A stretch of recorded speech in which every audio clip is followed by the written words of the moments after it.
बातमी नागपूरमधून. नागपूरमध्ये एलपीजी सिलेंडरच्या नियमांमध्ये बदल होण्याची शक्यता आहे. 1 मे पासून हे बदल होण्याची शक्यता आहे. गॅस बुकिंग पासून ते डिलिव्हरी पर्यंतची संपूर्ण प्रक्रिया अधिक कडक होणार आहे. आता सिलेंडर डिलिव्हरी वेळेस ग्राहकाच्या नोंदणीकृत मोबाईलवर डीएससी कोड पाठवला जाणार असून हा कोड दिल्याशिवाय डिलिव्हरी पूर्ण मानली जाणार नाही. तसंच एका सिलेंडर नंतर दुसरं बुकिंग करण्यासाठी किमान 25 दिवसांचं अंतर बंधनकारक असू शकतं. उज्ज्वला योजनेतील लाभार्थ्यांसाठी हा कालावधी 45 दिवसांचा असण्याची शक्यता आहे. याशिवाय घरगुती आणि व्यावसायिक सिलेंडरच्या दरातही वाढ होण्याची शक्यता आहे. केवायसी अपडेट नसेल तर सबसिडीही बंद होऊ शकते. असे काही नियम बदलू शकतात.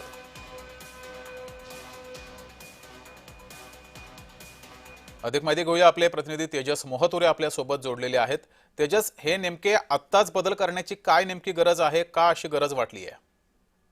नक्कीच जगदीश सर, आपण जर बघितलं असेल तर ज्या पद्धतीनं गॅस सिलेंडरचे भाव वाढले आणि त्यानंतर जे आहे ते नागपुरामध्ये मोठ्या प्रमाणात जे आहे ते काळाबाजारी सुरू झाली होती. या संपूर्ण काळाबाजारी जर बघितलं असेल तर मोठ्या प्रमाणात सर्वसामान्य माणसाला, नागरिकांना याचा त्रास जे आहे ते भोगावा लागत होता. आणि त्यासाठी जे आहे ते कडक पाऊल आता जे आहे ते शासनाने केलेले आहे. एकंदरीत जे बघितलं असेल तर 1 मे पासून जे आहे ते असे निर्देश सुद्धा देण्याची शक्यता वर्तवली जाते आणि हे संपूर्ण निर्बंध जे आहे ते कडक असणार आहे. डिलिव्हरी पासून तर पर्यंत घेईपर्यंत जे आहे ते संपूर्ण याच्यासाठी जे आहे ते बंधनकारक जे आहे ते कडक नियम असणार आहेत. एकूणच जर बघितलं असेल तर हा संपूर्ण एफसीआय कोड जो आहे तो त्या संपूर्ण याच्यात येणार आहे. त्या कोड नंतर जे आहे ते एकूणच जे आहे ते यशस्वी झाल्यानंतरच त्याला जे आहे ते सिलेंडर त्यांना मिळणार आहे. 25 दिवस म्हणजे जे आहे ते बंधनकारक असणार आहे. त्यानंतरच तो दुसरा सिलेंडर उचलू शकतो. यासोबत जर बघितलं असेल उज्ज्वला गॅस चे जे नियम आहेत ते सुद्धा असेच असणार आहे. कारण की 45 दिवस जे आहेत ते या संपूर्ण याच्यात नियम असणार आहे. त्यानंतर जो दुसरा गॅस जे आहे ते वापरू शकतो. एकूणच जर बघितलं असेल तर व्यावसायिक सिलेंडर मध्ये जे आहे ते मोठ्या प्रमाणात जे आहे ते काळाबाजारी झाली होते. त्या संदर्भात जे आहे ते नागपुरात गुन्हे सुद्धा दाखल झाले होते. मात्र संपूर्ण संदर्भात बघितलं असेल तर कडक नियम जे आहे ते शासन लावण्याची शक्यता जी आहे ते नागपुरात वर्तवली जात आहे. आणि यासाठी संपूर्ण जे आहे ते कडक पावले जे आहेत ते उघडले. यासाठी जे आहे ते शासन जे आहे ते नियमावली जे आहे ते नियमावली काढणार आहे. आणि या संपूर्ण याच्यात एका अर्थाने जर बघितलं असेल तर सर्वसामान्य माणसाला जे आहे ते आता त्रास होणार नाही. एका अर्थाने एका दिलासा मिळणार आहे. नागपुरातील नंदनवन भाग असेल किंवा मग उत्तर नागपुरात अशाच प्रकारची काळाबाजारी झाल्याचे समोर आलं होतं. शासनाच्या निर्देशनात सुद्धा आले होते. मात्र असं सगळं असताना हे संपूर्ण नियम जे आहे ते 1 मे पासून जे आहे ते लागू होणार आणि त्यामुळे जे आहे ते थेट जे आहे ते बंधनकारक होणार आणि त्यामुळे कुठेतरी काळाबाजाराला एका अर्थाने जे आहे ते आळा बसणार आहे. जी, मात्र तेजस, हे कडक नियम होणार आहेत. केवायसी सुद्धा करावी लागणार आहे. यावर सर्वसामान्य नागरिक, महिला आणि ग्राहकांची नेमकी काय प्रतिक्रिया आहे?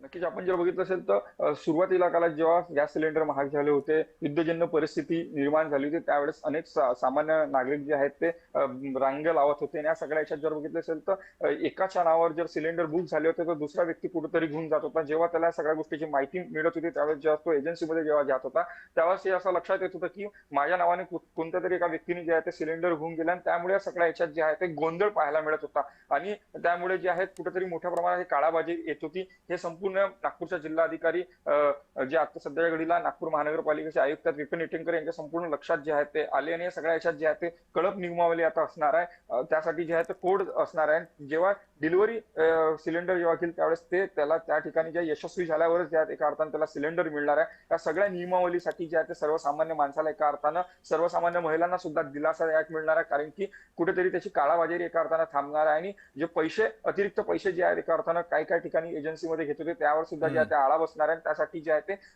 हेल्पलाईन नंबर सुद्धा जे आहे ते शासनाने काढल्याने सगळ्या याच्यातली नियमावली जी आहे ते सर्वसामान्य माणसासाठी दिलासादायक असणार आहे. जे मात्र तेजस, यावर आता एजन्सी धारकांची काय प्रतिक्रिया समोर आलेली आहे का? आणि नागपुरात सध्या केवायसी करण्यासाठी आणि हे सर्व कागदपत्रे देण्यासाठी कशी गर्दी आहे एजन्सीच्या बाहेर? नक्कीच आपण बघितलं असेल तर काल नागपुरातील जे आहे सिव्हिल लाईन परिषद अशा प्रकारची माहिती सुद्धा समोर आली होती. आणि जय महाराष्ट्र या संपूर्ण माध्यमावर बातमी सुद्धा लागली होती. आपण जर बघितलं असेल तर मोठ्या प्रमाणात जे आहे ते गॅस सिलेंडरची गर्दी लागली होती. आणि केवायसी साठी जेव्हा संबंधित व्यक्ती त्या एजन्सी धारकाकडे जेव्हा गेला त्यावेळेस त्या ठिकाणी गोंधळ वेळा मिळाला. त्या महिलेवर जे आहे त्यांनी टेबल सुद्धा उगारलं होतं. आणि या सगळ्या याच्यात जर बघितलं असेल तर गर्दी जी आहे ते मोठ्या प्रमाणात आहे. केवायसी करण्यासाठी नागरिक जे सुद्धा जे आहे ते सामोर येतात. कारण की काळाबाजारी थांबणार आहे हा सगळ्यात मोठा जो प्रश्न असणार आहे. आणि सर्वसामान्य माणसाला एका अर्थाने दिलासा मिळणार आहे. कारण की ज्या पद्धतीनं 25 दिवसाच्या अगोदर भीतीपुटी जे आहे ते दुसरा सिलेंडर नंबर लावण्यासाठी जे धावपळ होत होती त्यासाठी जे आहे ते अनेक व्यक्ती जे आहेत ते धावपळ करत होते. आणि त्यासाठी त्याला बंधनकारक असणार आहे सगळ्या गोष्टीसाठी. त्यामुळे हे नियमावली सर्वसामान्य माणसासाठी आणि नागपूरकर या सगळ्यासाठी जे आहे ते दिलासादायक मानत आहेत. ठीक आहे. तर सर्व प्रतिनिधी आपल्यासोबत जोडले होते, सर्वांचे धन्यवाद.